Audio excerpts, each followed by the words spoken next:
সুপ্রিয় দর্শক, আসসালামু আলাইকুম। সুইটির সহজ রান্নায় সবাইকে স্বাগতম। আশা করি সবাই ভালো আছেন। আজকে আপনাদের সাথে এমন একটি পিঠার রেসিপি শেয়ার করতে এসেছি, যেটা বছরের যে সময় খান না কেন সব সময় কিন্তু আপনারা শীতের ফ্লেভার পাবেন। তো চলুন দর্শক, লাইক বাটনটিতে একটি ট্যাপ করে দিয়ে পুরো রেসিপিটি এখন দেখে নেওয়া যাক। শুরুতেই আমি 1 লিটার তরল দুধ নিয়েছি, আর এর মধ্যে 1 কাপ গুঁড়ো দুধ মিশিয়ে দিলাম, আর দিয়ে দিচ্ছি চিনি 2 কাপ। আপনারা যদি মিষ্টি বেশি খেতে পছন্দ করেন তাহলে বেশি চিনি দিতে পারেন, আর যদি কম পছন্দ করেন তাহলে কমিয়েও দিতে পারেন।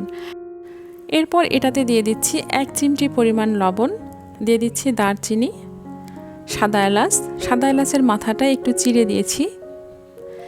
এটাকে নেড়েচেড়ে ভালোভাবে মিশিয়ে দিয়ে তারপর আমি চুলাটা জ্বালিয়ে দিচ্ছি। এরপর এটাকে জাল করে ঘন করে নিচ্ছি। দর্শক দেখতে পাচ্ছেন, এটা ঘন করে জাল দেওয়া হয়ে গেলে নামিয়ে এক সাইডে রেখে দিচ্ছি। এরপর চুলায় আর একটা পাতিল বসিয়ে দিয়েছি, আর সেখানে পানি দিয়ে দিচ্ছি 2 কাপ পরিমাণ, আর দিয়ে দিচ্ছি 1/2 কাপ পরিমাণ গুঁড়ো দুধ। এটাকে পানির সাথে ভালো করে মিশিয়ে নিচ্ছি। দর্শক দেখতে পাচ্ছেন, এরপর সামান্য পরিমাণ লবণ দিয়ে দিয়েছি। এরপর আবারও এটাকে মিশিয়ে নিচ্ছি, আর পানিটাকে বলক তুলে জাল করে নিয়েছি। এবার এর মধ্যে চালের আটা 1 কাপ পরিমাণ দিয়ে দিলাম, আর এটাকে এর সাথে নেড়েচেড়ে মিশিয়ে নিচ্ছি। দর্শক, এ পর্যায়ে কিন্তু আমি চুলার আঁচটা বন্ধ করে দিয়েছি।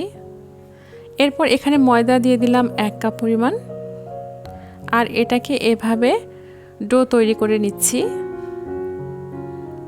দর্শক দেখতে পাচ্ছেন, রুটি তৈরি করার সময় যেমন আমরা ডো তৈরি করি, এটা ঠিক সেরকমই তৈরি করে নিচ্ছি। এখন এটাকে নামিয়ে নিয়েছি। এরপর হাত দিয়ে এটাকে ভালোভাবে মথে নিচ্ছি। দর্শক দেখতে পাচ্ছেন,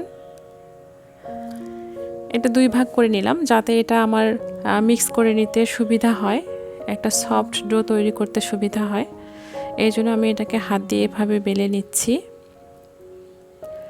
এভাবে একটা গোল তৈরি করে রেখে এখন একটু একটু করে আলাদা করে নিচ্ছি।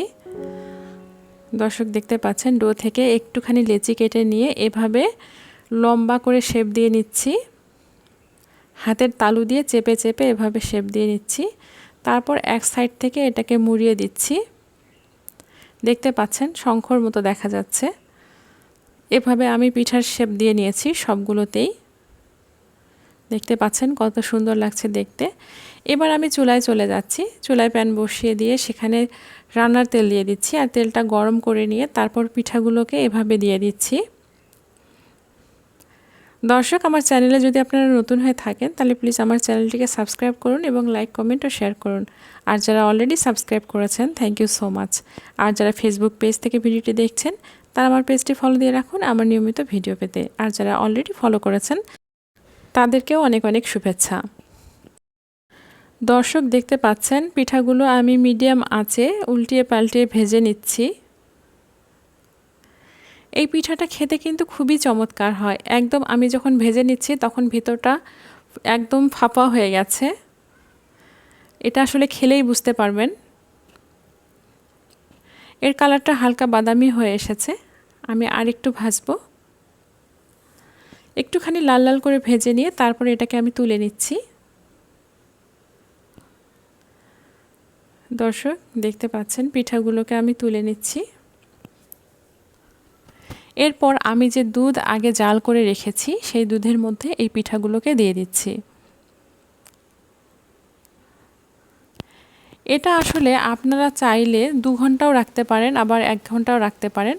আর যেহেতু এটা আমরা অনেক সময় শীতকালে বেশি খেয়ে থাকি, রাতে যদি পিঠাটা বানিয়ে রেখে দেই তাহলে সকালে আমরা এটা খেতে পারি। সেটা 5-6 ঘন্টা হতে পারে, বা তার চেয়ে কম হতে পারে, বা বেশিও হতে পারে, তাতে কিন্তু কোনো সমস্যা নেই। খুবই চমৎকার স্বাদের ব্যতিক্রমধর্মী এই দুধ পিঠা খেতে আপনাদের সবারই ভালো লাগবে, এটা আমি নিশ্চয়তা দিয়ে বলতে পারি। তো দর্শক, আশা করি আমার রেসিপিটি আপনাদের ভালো লেগেছে। আবার আসবো নতুন কোনো রেসিপি নিয়ে ইনশাআল্লাহ। সুস্থ থাকুন, নিরাপদে থাকুন। এতক্ষণ সাথে থাকার জন্য ধন্যবাদ। আল্লাহ হাফেজ।